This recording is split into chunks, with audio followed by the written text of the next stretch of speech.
बिस्मिल्लाहिर्रहमानिर्रहीम। अस्सलामुअलैकुम वरहमतुल्लाहि वबरकातुह।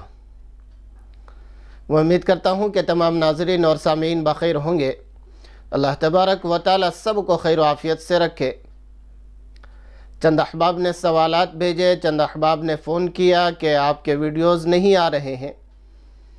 याद रखिए, चंद एक दिन नहीं आने की वजह यह रही कि मेरी तबीयत ज़रा सा ठीक नहीं थी, तबीयत नासाज चल रही थी, जिसकी वजह से मैं आपके रूबरू नहीं हो सका। कोई हदीस, कोई क़िस्सा, कोई वाक़या आपको नहीं सुना सका। दुआ करें आप, अल्लाह तबारक व तआला मुझे, मेरी शरीका हयात और उम्मत के तमाम मुसलमानों को, जो लोग जहाँ परेशान हैं या बीमार हैं, सबको सेहत अता फ़रमाए, तंदुरुस्ती अता फ़रमाए। एक छोटी सी तहरीर हज़रत हसन बसरी रहमतुल्लाह अलैह की, वो आपके सामने लेकर हाजिर हूँ। हज़रत हसन बसरी रहमतुल्लाह अलैह फरमाते हैं कि मेरी ज़िंदगी में चार बड़ी बड़ी अजीब बातें हुई हैं।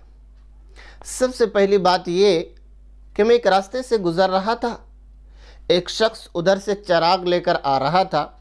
मैंने पूछा कि इस चराग में रोशनी कहाँ से आई? उसने फौरी तौर पर वो चराग बुझा दिया और बुझाने के बाद जवाब दिया कि हज़रत, जहाँ से रोशनी आ रही थी वहीं वापस चली गई।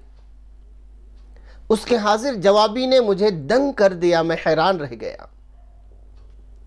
दूसरी बात यह कि मैं नमाज के लिए मस्जिद की तरफ जा रहा था, बारिश हो रही थी। रास्ते में था कि एक छोटी सी बच्ची उधर से आ रही थी।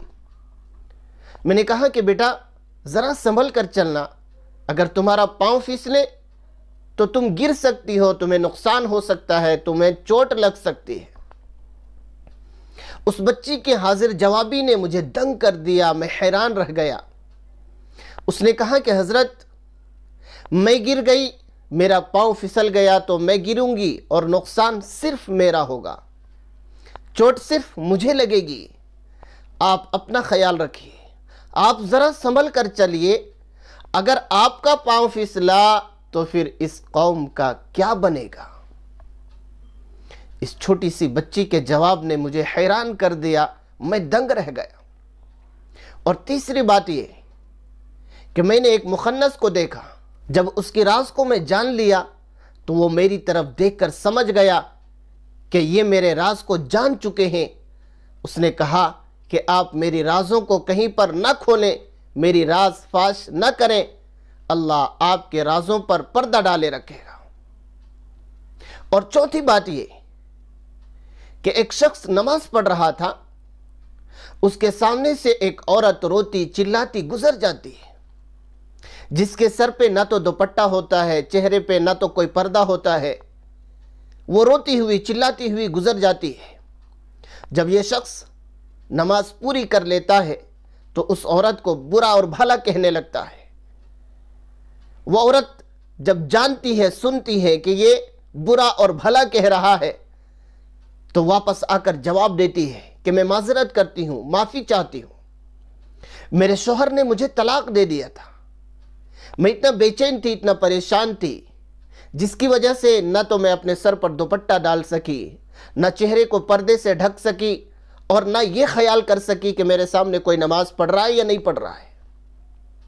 मैं यूं ही गुजरती चली गई।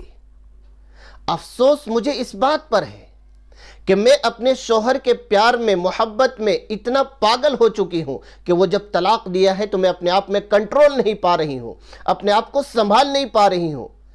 और दुख मुझे इस पर है कि आप अल्लाह के सामने खड़े हैं, रब के सामने खड़े हैं। आपका और रब का प्यार इतना कमजोर है, इतना टूटा हुआ है, इतना कमजोर है कि सामने से गुजरने वाले के बारे में आपको इल्म है, आपको मालूम हो जाता है। ये अफसोस है कि आप अपने रब के सामने खड़े हैं, उससे अपना प्यार जतला रहे हैं, फिर भी आपका मोहब्बत, आपका प्यार इतना कमजोर है कि आपके सामने से गुजरने वाले का आप पता लगा लेते हैं। अफसोस है इस पर।